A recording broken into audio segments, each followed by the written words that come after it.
नमस्कार, मी पंजाब डक. मी आहे माझ्या शेतामध्ये आणि हे गहू काढलेलं आहे. कारण की राज्यामध्ये मी म्हटलं होतं ना 17, 18, 19, 20, 21च्या दरम्यान पाऊस सुरू होणार आहे.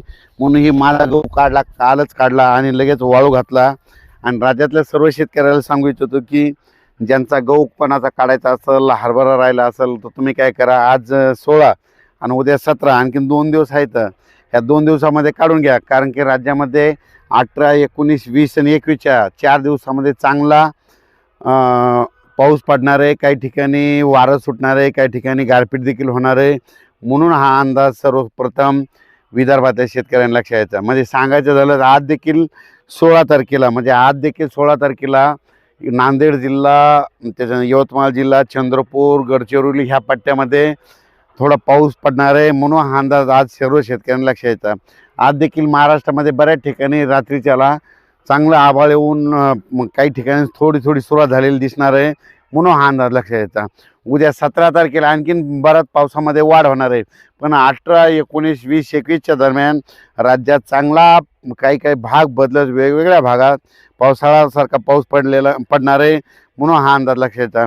ज्यांचा गहू काढणीस आलेला असेल तर तुम्ही गहू काढून घेऊ शकता, हरभरा काढून घेऊ शकता, मका उघड्या असली तर ती झाकून ठेवू शकता. वीट उत्पादकांना सांगू इच्छितो की तुम्ही काय करा, उद्यापासून तुमच्या विटा झाकून ठेवा. कारण की चांगला पावसाळ्यासारखा पाऊस पडणार आहे. म्हणून हा अंदाज लक्षात यायचा. हे पाऊस तुम्हाला एक सांगू इच्छितो, सुरुवात पूर्व विदर्भ, पश्चिम विदर्भ, त्याच्यानंतर मराठवाडा, नंतर काय होणार आहे 18, 19, 20, 21च्या दरम्यान मग पश्चिम महाराष्ट्र, उत्तर महाराष्ट्राकडे जाणार आहे. म्हणून हा अंदाज लक्षात यायचा. म्हणजे सांगायचं झालं तर हे पाऊस सांगायचं झालं तर महाराष्ट्रामध्ये दररोज एक दिवस प्रत्येक ठिकाणी येऊन जाईल. काही ठिकाणी जिथं पाऊस नाही पडला तिथं वारं तरी जोरात सुटणार आहे.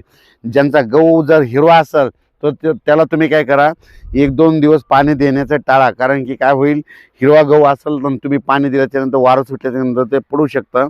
म्हणून हे अंदाज लक्षात यायचा. त्याच्यानंतर सांगायचं झालं तर हे वातावरण चांगलं 21 मार्चपर्यंत असंच राहणार आहे. म्हणून हे लक्षात यायचं.